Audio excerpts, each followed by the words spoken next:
As a finance professional in a disrupted business landscape, what does it take to be in demand?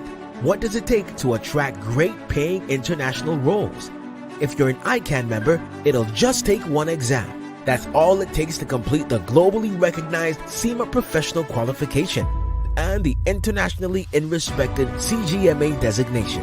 As a SEMA member and a CGMA designation holder, employers will look at you as a finance professional, constantly acquiring new skills to add value to the business.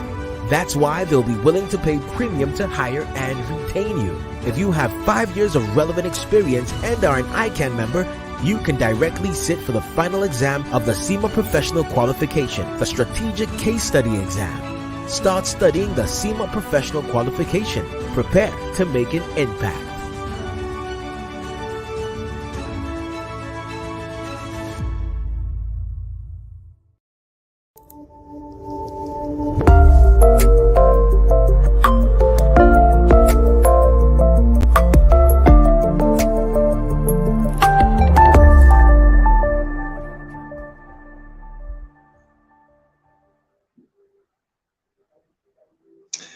Good evening, dear professional colleagues, students and friends of our great institute, ladies and gentlemen.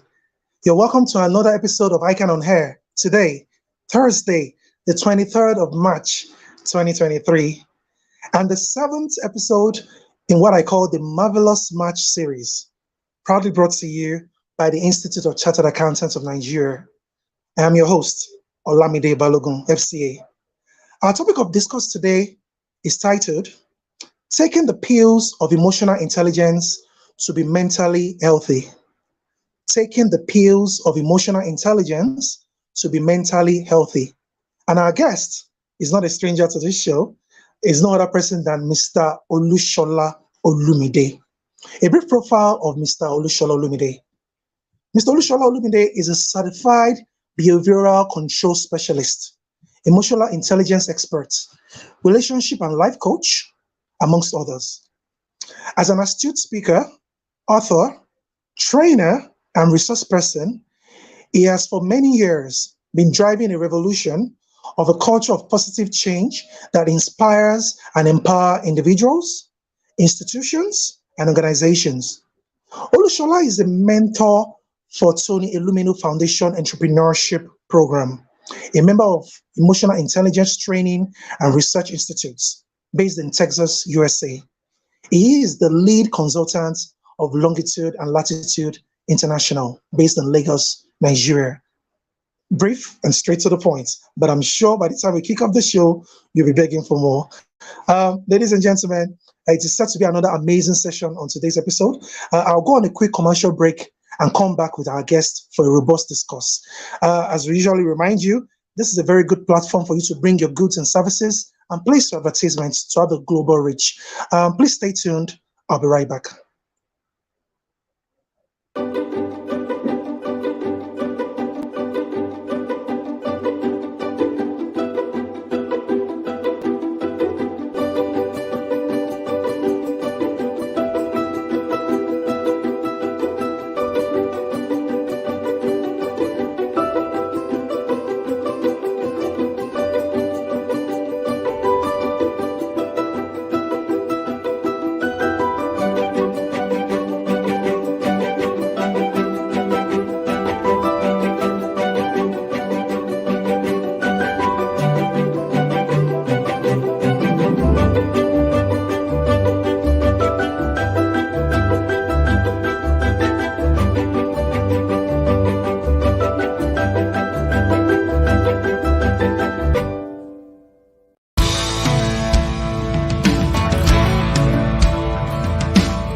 Welcome back, dear viewers. And as promised, I told you we have our guest fully in the studio, Mr. Lushola Olumide. You're welcome to ICAN on Air. How are you, sir? I'm doing fine. Good evening, Mr. Olabalogun, and good evening to all our audience across the globe. We are reaching you from Thank you. Nigeria, so we're in the evening here. All right. Thank you so much. We are global, and it's always good to define the longitude and latitude that we belong to, as your company says. So I'll just dive straight into it. Our topic of discussion today is taking the pills of emotional intelligence to be mentally healthy. And sir, as an emotional intelligence expert, can you please educate our teaming global viewers on the concept of emotional Thank you. Um, when we are talking about emotional intelligence, we are talking about spectrum of skill sets. Though relatively new in this part of the world, but from the Western world, it's been on for a while. If we're talking about social intelligence, emotional intelligence, we'll talk about Tondik, who started as far back in the 20s, 1930s. However, the likes of Meyer and Salovey, who are psychologists, did great work on the concept of emotional intelligence. And you can't talk about emotional intelligence without mentioning those two people. And the story has it that Daniel Goleman came into the picture in the 90s as a result of the journal written by Salovey and Meyer. We were told that both of them were busy somewhere painting, and there was a particular politician who did something, and they were like, a great man like that, of that caliber, does it really mean smart people can act dumb at times? So when Goldman saw that, he started working on it, and he was the one that popularized the concept of emotional intelligence. We can talk in emotional intelligence, we'll talk about being smart with your emotion, talking about ability to use emotional information to guide your thinking, to guide your behavior, and it enables you to achieve your set goal. It's just being in charge of yourself, be in charge of situation around you, and to have optimum productivity per time. I want to put it that way. We'll talk more about it as we go on. Thank you. Thank you so much. What a way for us to start. And I like the way you took us to the historical background, talking about Salovey and Meyer. That's a name I won't forget in a hurry. Sir, what does it mean to be mentally healthy? And is this state rigid, or is this static? If I'm to put it that way. Thank you. When you're talking about mental healthiness, I want us to look at the physical perspective to start with. Being in state of health is like you are whole, you are wholesome, you are normal. Now, we translate that to issue of mental healthiness. In physical health, if somebody is having a headache, somebody is having malaria, or say somebody is having typhoid, or somebody is having diabetes, these are ailments that we can point to and we can see effect on the people who suffer the same. The same thing when it comes to mental healthiness. You are talking about having a sound mind. You know, accountants, if you remember, that for somebody to be counted as somebody who can float a company or somebody who can witness in a court, you say you have a sound mind.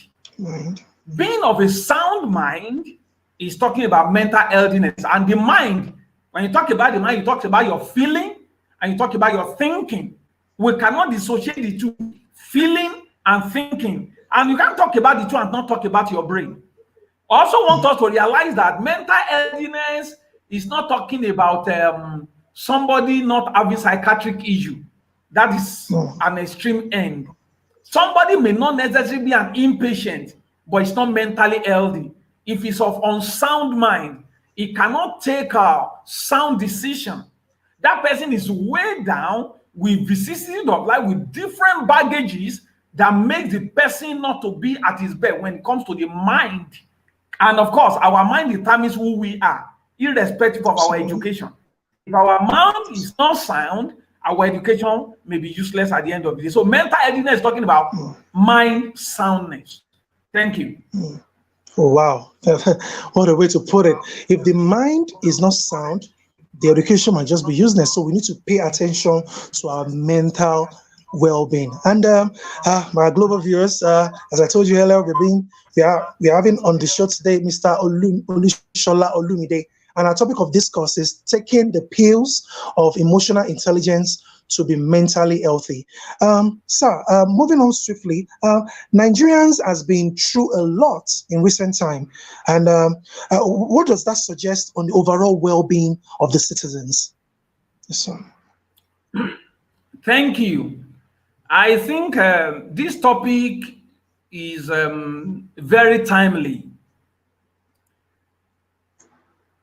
In the last 3 months, an average citizen in Nigeria has been through a lot. The issue of cashless policy, having to look for money, changing from old currency to the new one, it has a toll on everyone. That's one. Then election came in. Different people with their different camps, different expectations, different aspirations. Now, for you to know the effect of the election and the monetary or the currency policy, you go on social media and see the way people banter one another. It tells you that puts a sort of emotional stress on many of the citizens of this country.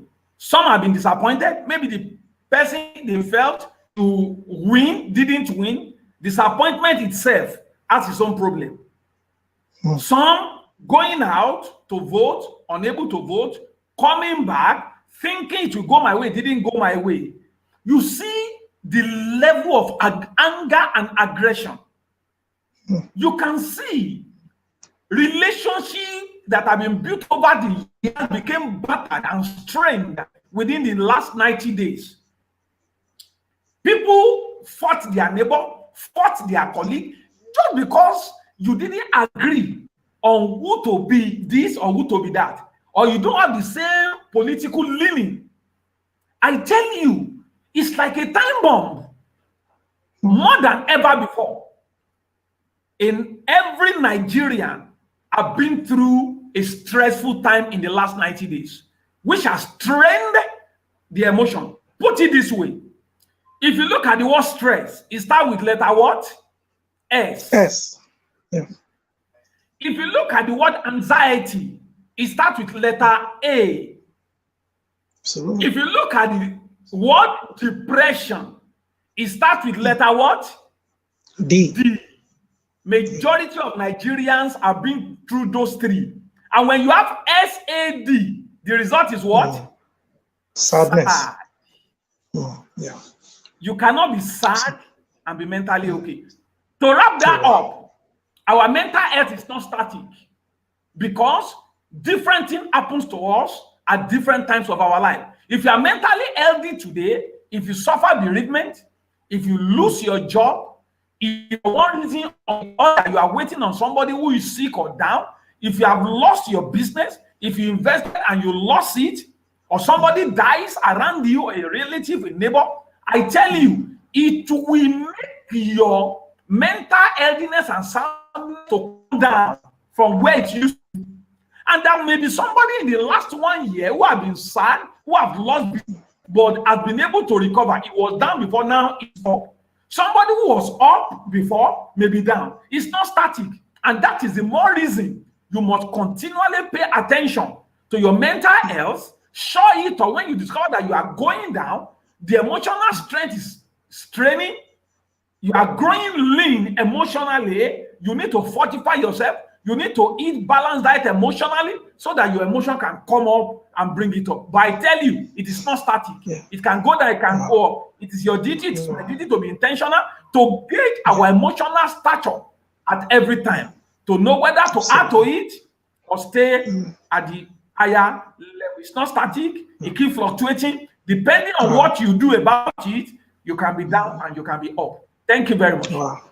Thank you so much, Mr. Olumide Olushola. And you use the phrase there that is commonly used when we are talking about the physical health, when they say you need to have a balanced diet. And I like the way you actually use that in referring to having a balanced diet mentally. So this will also lead me to the next question by saying that is physical healing same as emotional healing? And is there connection between physical health and emotional health? Thank you. Physical healing is not the same thing as emotional healing. However, there is a point where the two meet. When a man is sad, it's an emotional ailment. When you are depressed, when you are stressed, it is emotional ailment. However, if you don't take care of the emotional ailment, it will snowball into physical ailment. Also, when somebody is diagnosed of a particular disease, he's having a physical disease, but the information reaching him about that disease can bring about emotional disease. And that's why doctors will tell you, hello, that patient they brought in, who are you to ask? They want to be sure who to divulge information to so that they will not have another casualty in their hand. Absolutely. So emotional healing is real. Physical healing, you are asked to take paracetamol, you are asked to take antibiotics, you are asked to take this drug. But when it comes to emotional healing, you need knowledge, you need therapy. Those are the pills I'm here to talk about today. Because if you are having emotional ailment and you are using the drug for physical pain, you won't get cured. In fact, breast, and they are given antidepressant. Antidepressant is just a momentary cure. It's not a lasting situation. So, medicine is good, medicine is great, but there are emotional illness that drug cannot take care of. You need therapy. You need to be spoken to. You need to do some things that will bring you out of that doldrum and lift you to the mountain top of your emotional stability. They are not the same, but there is a connection. One also affects the other, and vice versa. Thank you very much. Very well put, Mr. Olushola Olumide. And to my global audience, joining us everywhere from Ibadan to Malaysia, from Australia to the Maryland in the US, everywhere in the world, we say welcome to this wonderful session. I'm sure you've been having a great time with my guest. And the topic of discourse today is taking the pills of emotional intelligence to be mentally healthy. And Mr. Olumide has been doing justice, diving in and dissecting our questions. Please keep your question coming in, and I'll be going through them as the show goes on. Mr. Olumide, as a follow-up to the previous question that I asked you, what pills does emotional intelligence offer to aid our mental health? Thank you very much.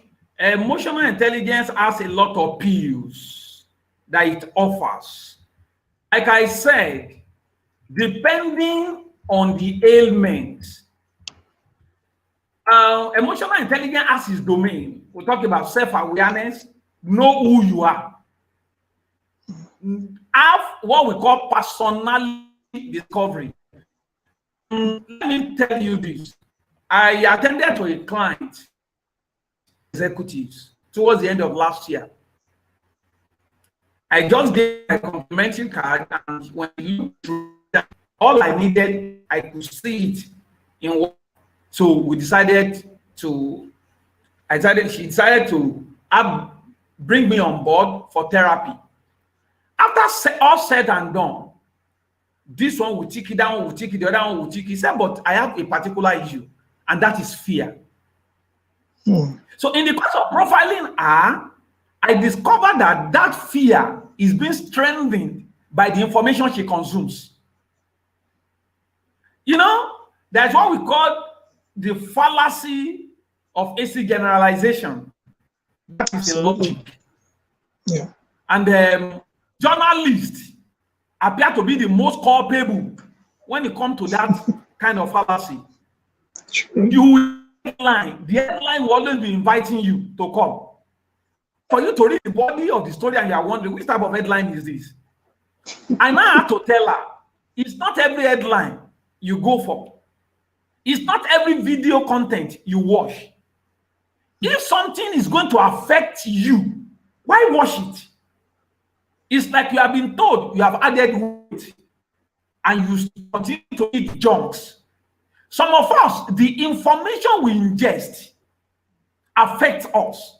We may not be able to sleep, or we are having insomnia, or having bad dreams. It's not always about village people. So I have to tell her, you know what you do now? You have to come out of this. When you notice any video or any content, and you could notice trace of either violence or killing, bloodletting, please just delete it. It's not compulsory you watch it. If you watch it and it begins to run your belly, you go and pay money again.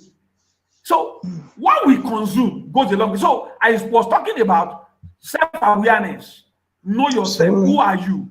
Introvert, extrovert, ambivert. Are you melancholic? Are you phlegmatic? Are you a sanguine or a choleric? When you know yourself, that tells us the next thing. You have to manage yourself. You must, what you consume, I say it again, matters a lot. It's not every information you go for. Anything that is going to affect your mental health, news, movie, don't watch it. If that environment is toxic, avoid it. Some people argue so much during the last election, they ended up coming down with headache or depression. So, number one, know yourself. It's a thing. Number two, manage yourself. Number three is your social awareness. Talking about your relationship. Everybody wouldn't be your friend. Get that settled in your mind. No matter what you do, no matter what you know, no matter how gentle or docile you are, everybody will not be your friend. So when you know that, you have peace of mind. Beware of panic. Beware of anxiety. There are things to do, not to fall into the traps. Self-awareness, self-management, social awareness. Then number four, relationship management. Know your capacity. Know your capability. When you have all these things, those are like the primary pills. Other pills: eating well, sleeping well, exercising your body, doing a sort of a random act of kindness, be a blessing to somebody, gratitude. While you are thinking all your expectations in life has not been met, some people are looking up onto you as a mentor, a model. So to an extent, you are an achiever. So when you are grateful, sadness will not find a place within you. When you are happy, sadness will not find a place within you. So those are other things you need to do. There are pills that help to strengthen our emotional immunity against the diseases that come against our emotion. Thank you very much. Thank you so much, Mr. Lumide. That is indeed a detailed way to break it down. I read somewhere, and it says, know yourself, and unto thyself be true. And that's exactly what you said. It's always good for us to know ourselves. We should manage ourselves, be socially aware, and relationship management is also very key. And have a heart of gratitude, because in having this, all this will help us, reduce the anxiety and the mental stress that might come with the daily life of living as a whole. Our dear viewers, we're still here, guesting Mr. Lumide Olushola, and please put in your questions as we go on the show, so I can take them and post them appropriately. Remember, the topic of discourse for today is taking the pills of emotional intelligence to be mentally healthy. And moving on, sir, given the importance of this emotional intelligence in which areas of life do we need emotional intelligence? Thank you very much. We need emotional intelligence in every area of our life. I've said that before. I'm saying it again. First, we are human, and our life has different expressions. The accountant listening to me this evening are not only accountant, probably a father, a mother, husband, a wife, a tenant, a landlord, a colleague, a subordinate, a boss. Each expression of our life exerts considerable pressure on who we are. So every aspect of our life, as long as you are human and you're going to be relating with other people, we need emotional intelligence in every area of our life. Now, if we have told some people that we need emotional intelligence in our political space, some people may not agree. But what has happened in the last 1 month has shown to every one of us there are ways not to engage other people. There are ways to engage other people. You attack issues, not people. And you can marshal your point in a logical way, in a loving way, to win other people to your side. I usually tell people, whoever wins, whoever loses, do you know that some of these people, they don't even know you and I one-on-one. So why lose a friend who is a neighbor or who is a colleague just because you have different political leanings? Some people will lose customer just because of the last election. True. Some clients will walk away just because you and the client never agreed on who to vote for. Should it go that way? Should it be that destructive? Now, we need emotional intelligence. As a parent, you need emotional intelligence. As a husband or a wife in the home, you need emotional intelligence. As a neighbor, I don't know if you have lived with some neighbor before. It's time to pay electricity bill. Some don't have the money, but they will politely come and meet you and say, so please, situations are tough, bear with me. You know, even though that man didn't pay, you will savor his humility and go back. But if you go and meet a neighbor who tells you, I said, am I the only one owing? Nigeria is even owing. Why are you disturbing me? You feel bad. And don't forget, your neighbor appear to be your closest enemy. The day you fall sick in the night, your main family may be hundreds of miles away. If you fight with your neighbor before going to bed yesterday, only for you to suffer running stomach over the night, who do you call? It is then you realize how important your neighbor is. Somebody who should have been there for you to help you in your hour of need. You fought that person yesterday. It will take you swallowing your pride to call that person again to come and help you. So we need emotional intelligence in every area. If a wife doesn't have emotional intelligence, he will have trouble with her husband. If her husband doesn't have emotional intelligence, he will have problem with the wife. If children don't have emotional intelligence, they have issue with their parents. If parents don't have emotional intelligence, they will have issue with their children. So it's cut across every area of our life. And the earlier we know that, the better for us. Thank you very much. Thank you so much for breaking it down for us. And the questions are gradually pouring in because I know our global viewers are always taking time to soak in the knowledge that they need. And one of our regulars, in the person of Fagbola Temitope Adeniyi, all the way from Ibadan, is posing this question to you. I'm sure he's taking it from the question I posed to you before now, and he's trying to juxtapose it by saying, how sweet or bitter are the pills of emotional intelligence to mental creativity? Thank you. How do I put it now?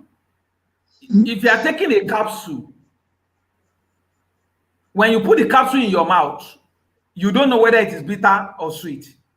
However, when the content dissolves, you know it is bitter. Absolutely. At times, emotional intelligence is being encapsulated so that it is tongue friendly. Let me allow you, I'm bringing physical health into it now. When you say be grateful, I'm not sure that is bitter. Hmm. Eat moderately or watch what you eat. It will be bitter for those people who are on the other side of the divide. You know, body of knowledge is coming up now to tell us that forgiveness is a strength. Revenge is a sign of weakness. But Hmm. before now, it is Wow. believed that when you revenge, you are strong. Hmm. And that if you forgive, you are weak. So it depends on how we are looking at it. But whether bitter or sweet, if you take the pills, it will work on your system to produce the right outcome. And don't forget, no amount of therapy will help you if you are not intentional about yourself. A psychologist, a therapist can tell you what to do. It's like you are giving somebody a pill or a drug. He gets home, he puts it under his bed. And the doctor is saying, I hope you are following prescription. The person is saying yes. Who is deceiving who? But you True. need to take the pill for your mental creativity to be unleashed. I said when I started, smart people can act dumb, no matter what you know. When you don't have emotional intelligence, you can't go far in life. Go and watch it. Everything you gain by your IQ can be destroyed in a second through unbridled passion. And that is what we call passionate emotion. A scholar put it that way: passionate emotion, it is dangerous. It makes people, get people angry and make them behave foolishly. So, if you don't take care of yourself, no amount of therapy will come in. However, emotional intelligence is not a state of arrival. It's a work in progress. The more knowledge we get, the better we should become. Because knowledge is meant to damage our ignorance. Ignorance is a killer. I put it this way. The level of ignorance of a man is directly proportionate to his ego. The higher your ego, the higher your ignorance. But when you use the pill, it will reduce your ego so that your ignorance can also reduce. Thank you very much, Fagola. What a way to put it. What a way to put it, Mr. Olumide Olushola. I like that. So we need to reduce our ego so we can balance things appropriately. And as a follow-up question, I have one of our regulars also here, Mr. Oheamogwe Paul. And he's saying, given that resources are scarce and the needs of a man are insatiable, how can this be well managed in order not to snowball into emotional leanness and ultimately mental illness? Thank you. You will discover that your happiness does not necessarily depend on how much you have. Contentment is a great gain. Not only great gain, it's a sign of emotional maturity. Have you seen rich people that are sad before? Absolutely. And have you seen poor people that are happy? Yes, please. So the first thing you do is to be contented. However, I need to put a caveat. Don't be contented with mediocrity. That you don't have resources today, when you keep pushing and adding value, it's a matter of time. The level of your expertise begins to determine the speed of your negotiation as you go forward. There are places you are offered 10,000. After you have been sitting on years of experience and your expertise is no longer in doubt, even your client will be ashamed to offer you 10,000 naira. So keep adding value to yourself. Be contented. I'm trying to look at covetousness. Yes, that is the word. Go and look at a man who is covetous. A covetous man will be somebody that is mean. Covetous people are mean people. So those illnesses, they don't operate in isolation. One may be more visible than the other. When a man is covetous, if at all is benevolent, go and watch him. he will be a benevolent tyrant. Wow. Yes. So they work hand in hand. When somebody is depressed, is sad, just when somebody is a bully, go and check it. They work together. And these are qualities of life that doesn't take anybody anywhere in life. But if you go to the other side of gratitude, of love, of patience, there's nowhere in the world where they'll say love. We don't like love. It is not done anywhere. So please, as you are projecting and planning to better your lot, yes, the resources are not enough. However, you can live within your means. Absolutely. Low self-esteem is the reason why some people don't live within their means. They want to show off. They want to impress other people with what they don't have. They are like cloud without water.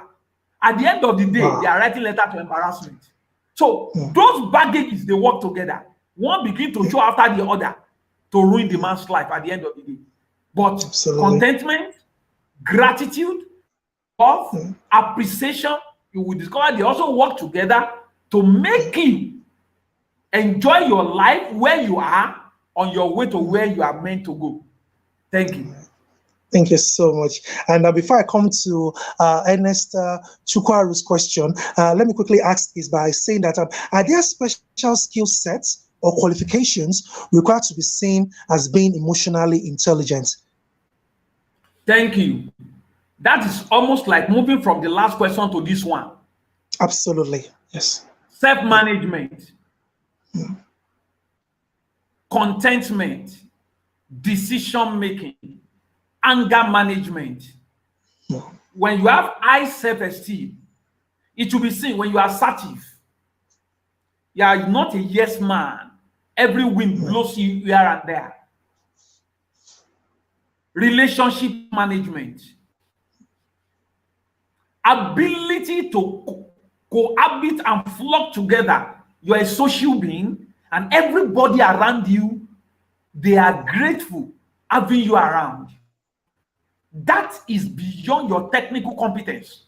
That is beyond the accounting school. That is beyond the engineering course you study.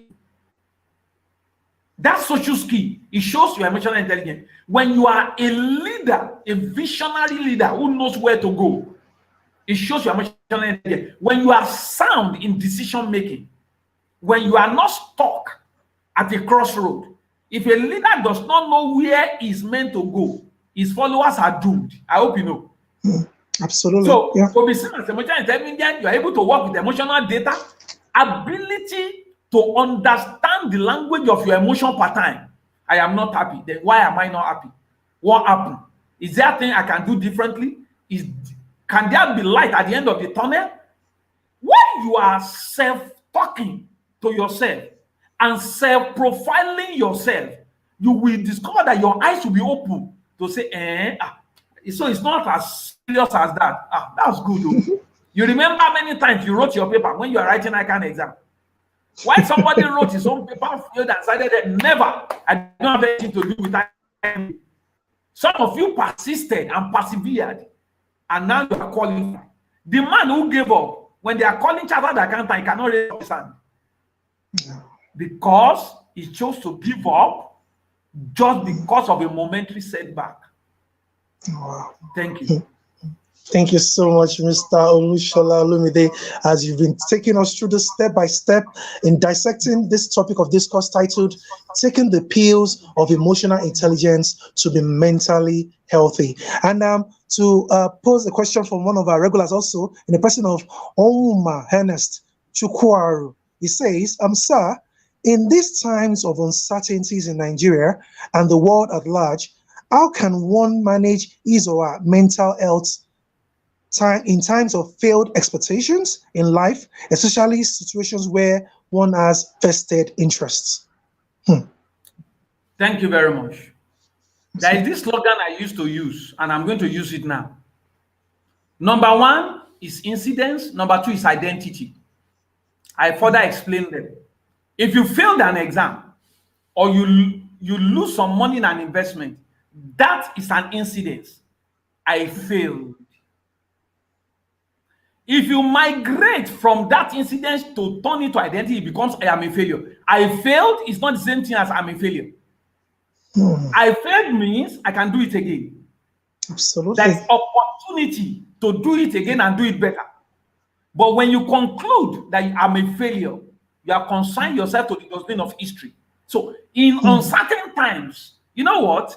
In life, we lose some, we win some. And thank God, majority on this call are accountants. You remember the issue of risk and uncertainties. True. They will always give you a percentage. That is the risk. How much risk are you willing to take will determine how much return you are going to get. True. So the only thing that is constant in life is change. Life itself is uncertain.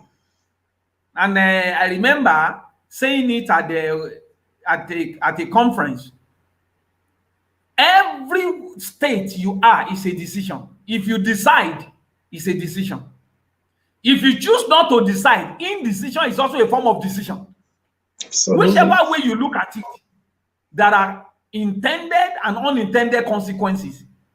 If you give up because the business failed, if you make it in life, it will not be through that business again. However, you need to fortify yourself. Prepare. I can win and I may not. Have you discovered all these coaches coaching football team, how they are able to sleep? Somebody is leading 3-1 at 78 minutes. That's about 12 minutes to the end of the match. And they all turn the 3-1 to 3-3, and they go into extra time, and eventually that team lost. If we don't have that spirit of sportsmanship, if you lack enough fortitude and resilience, many people will have died of heart attack. Remember, I think that was 2010. Ghana was playing Colombia in the quarterfinals. Oh, yes. It was at the nick of time. I think it was Luis Suarez that handled the ball. Yeah, Ghana. And he was given a matching order, red card. Yes. Yeah, absolutely. Emotion came to be. He has to cry. You can't receive red card and be laughing.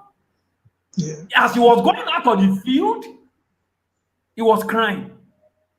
If he didn't wait to watch that penalty and he went to kill himself, it will be in the grave. Somebody will be telling him they talk in the grave anyway. That do you know that Ghana didn't score that penalty?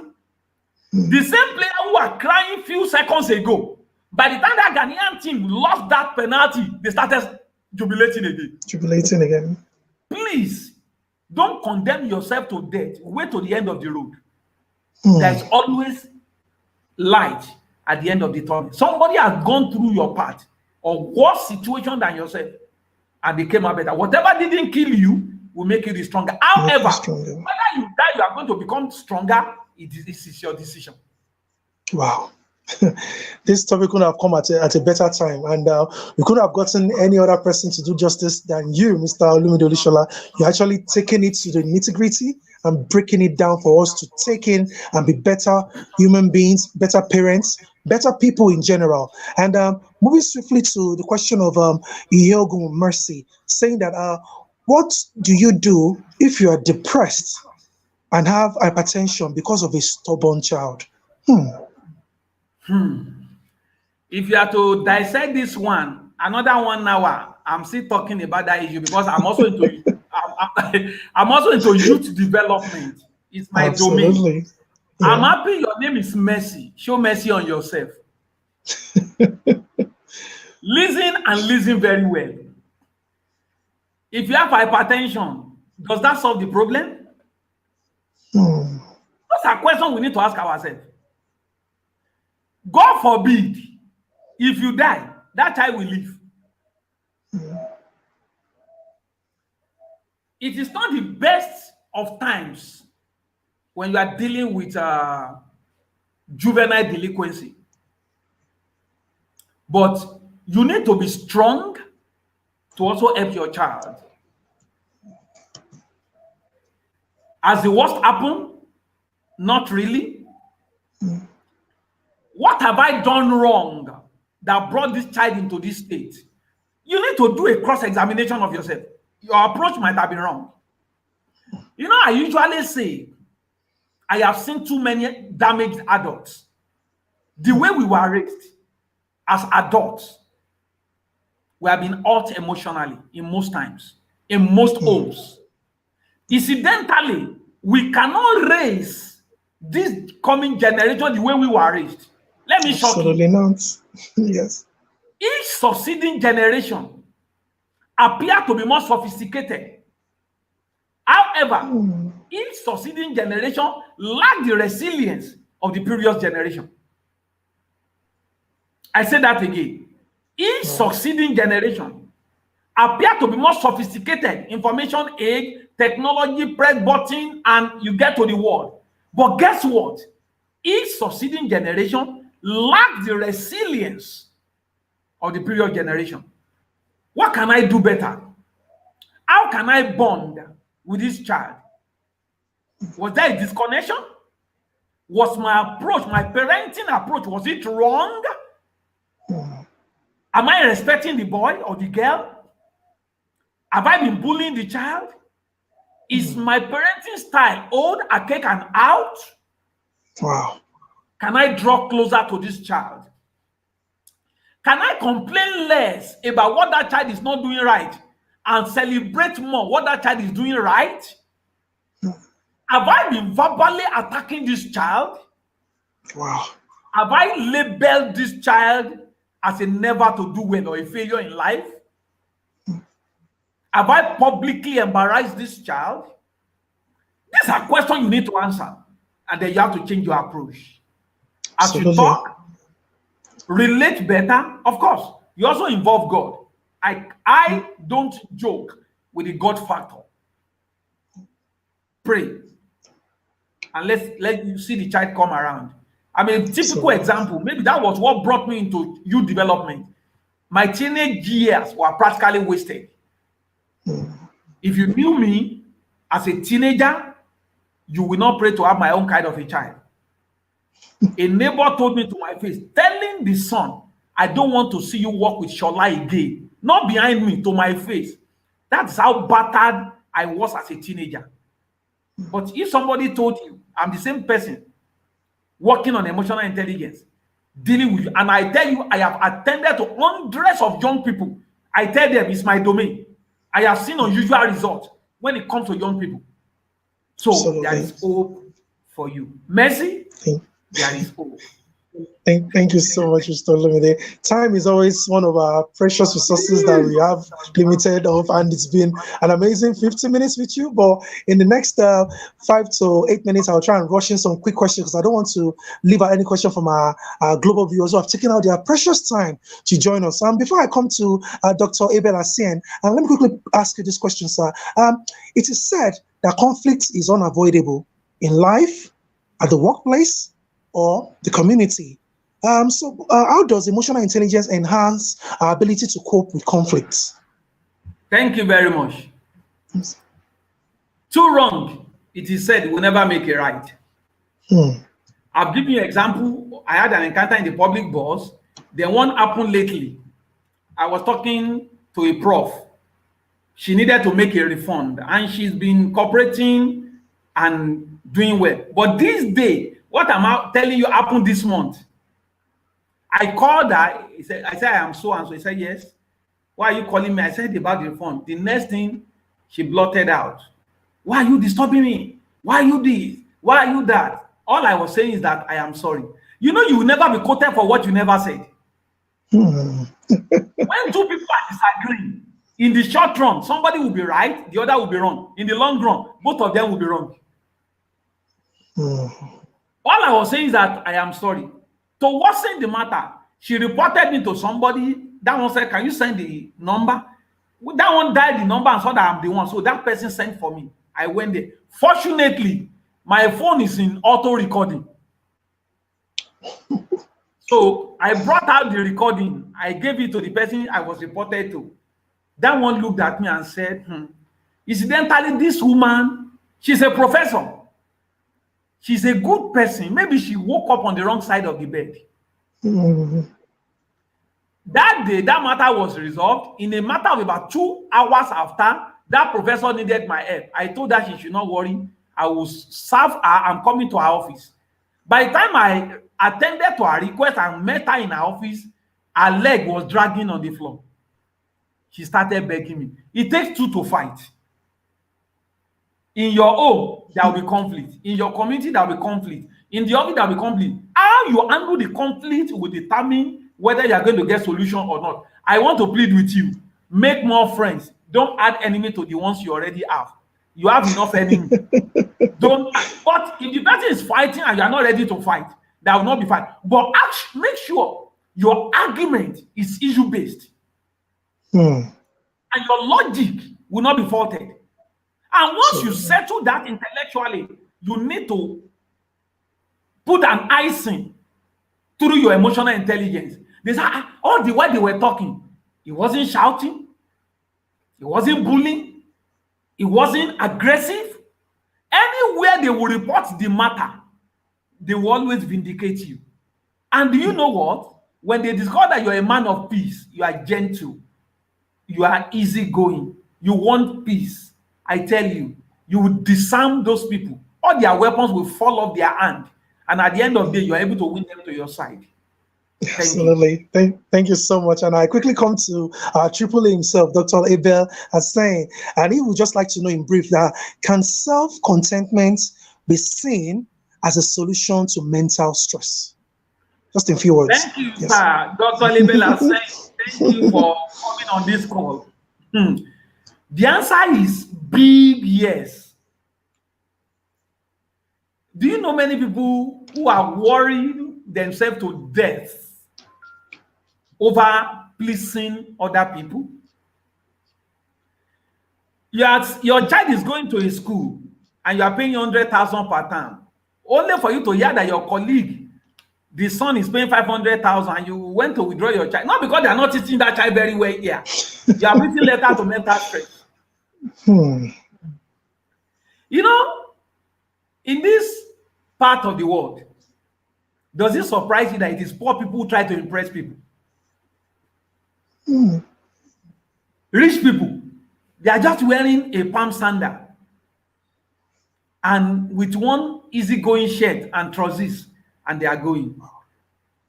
It is a poor man who wants to show the other people that he has a suit, even when it's about 38 degrees Celsius on the street of Lagos. He's sweating, the suit is also sweating. Oh, wow. And there is a party. Somebody had died. We are doing funeral. And somebody said, I want a low key. I don't really want to disturb myself. Not too many these things. It's a poor man who wants to go and borrow. You are planning to do your wedding. You don't have money for event center. That doesn't mean your marriage will not be successful. If you go and rent an event center of 500,000, 1 million, people will come, they will say, that event center, in fact, it was nice. After that day, how many people care to know whether you're enjoying your marriage or not? Why don't you cut your size, your clothes, according to your size, not according to your clothes? Because if you're a fat person, that clothes, it will be trouble. According to your size. Why don't you plan your income? Plan your expenses based on your income. Don't impress anybody. You that cannot afford more than a Toyota Camry 2001 model today, maybe somebody in 2 years' time, you are not driving a Bentley. But why do you want to put a 3-story building on your head without constricting your neck? Wow. If you remember how soon people forget the dead, you will not impress anybody to your own detriment. Thank you very much, sir. Mr. Olusola Olumide, honestly, if I will keep you here for the next 2 hours. And I'm sure my global audience will also be very grateful to have you here, but we are always pressed for time. And as we quickly custom, say in the next 2 minutes, I'll just ask you this as a closer, sir, that I'm considering the technical training of professional accountants.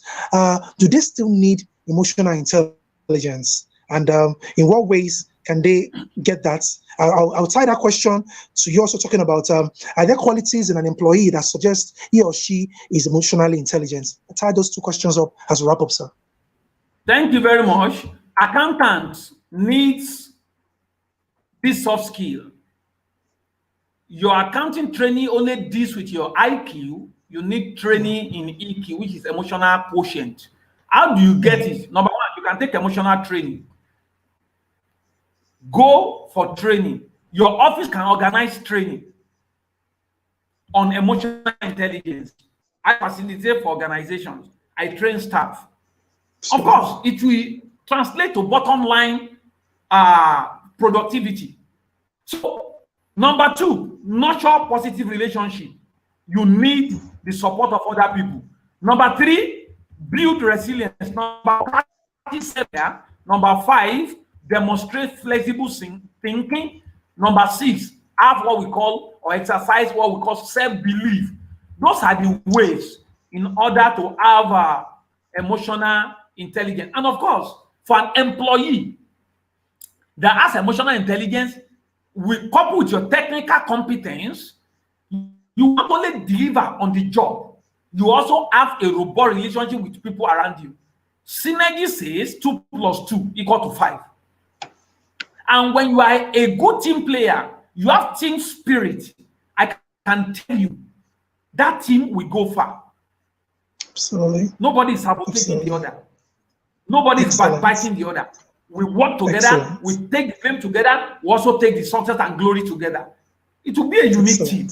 And that team, I tell you, the sky is just their beginning. So accountants, in addition to your accounting training, you need emotional intelligence. And of course, organization as a whole can invite a trainer, a therapist to come and help you talk to your people so that they can shed off different baggages they are carrying from home, from church, from mosque, from office, from neighbor, so that you can be light. The lighter you are, the easier and the farther you can run and you can go. Thank you very much. Mr. Olushola Olumide, you have been not only physically excellent, you have been emotionally excellent on this show. And we sincerely thank you. On behalf of our global viewers, we'd like to say a big thank you. And we know that anytime we call on you, you're always available and willing to come to impact our teaming audience on how to be better and handle their emotional intelligence in a better way. Thank you so much, sir, for joining us this evening. Thank you. It's my pleasure. Thank you. And to our global viewers, as I usually tell you, that's the show for today. But before I run off, let me quickly serve you this beautiful and lovely information that you definitely need. Have you paid your subscription? Yes, you have. As your colleague paid his or her subscription? No, they haven't. So tell them to do that today. You can quickly do that by going to our website, www.icanig.org. We have several cashless payments model whereby you can transfer your payments to our great institute. Please go ahead and do the right thing today. And the ICAN Awards is coming up. The information about that is also on the ICAN website. Also do the right thing by going there and getting the tickets. And the coveted fellowship conferment. You can see my name, Olamide Balogun FCA. If you want that FCA title, you have to be conferred. So the fellowship conferment is also coming up. So kindly visit the ICAN website to get the forms downloaded, certified, and prepare to be conferred with the title FCA. Thank you so much. Until I come your way again next week, Tuesday, with another amazing guest and another excellent topic. On behalf of the editorial team, the entire members would like to say thank you for joining us on this show. Have an amazing evening and a wonderful weekend ahead. I'm Olamide Balogun FCA saying bye for now.